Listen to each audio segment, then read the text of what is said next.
আজ বানাচ্ছি কস্তুরি স্টাইলের লাউ পাতা দিয়ে চিংড়ি মাছ ভাপা। তার জন্য লাগছে হচ্ছে কাজু, চারমগজ, কালো সর্ষে, এখানে আপনারা সাদা সর্ষেও নিতে পারেন, পোস্ত,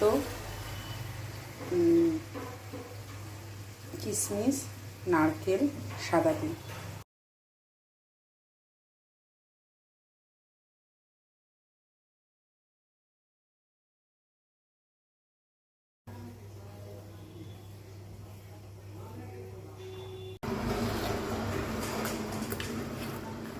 সুন্দর করে এটা মেখে নিতে হবে।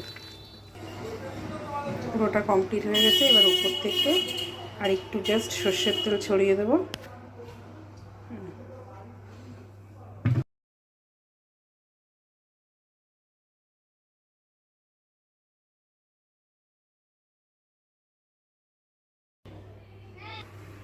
এবার এটা মোটামুটি আধ ঘন্টা থেকে 45 মিনিট একদম সিম করে, সিম করে এটা, আপনি প্রথমে হয়তো একটু জোরে দিতে পারেন, যেহেতু আমার জলটা গরম আছে তাই আমি সিমেই দিচ্ছি। দিয়ে আধ ঘন্টা পর বা 45 মিনিট মতন রেখে আপনারা এটা খুলবেন।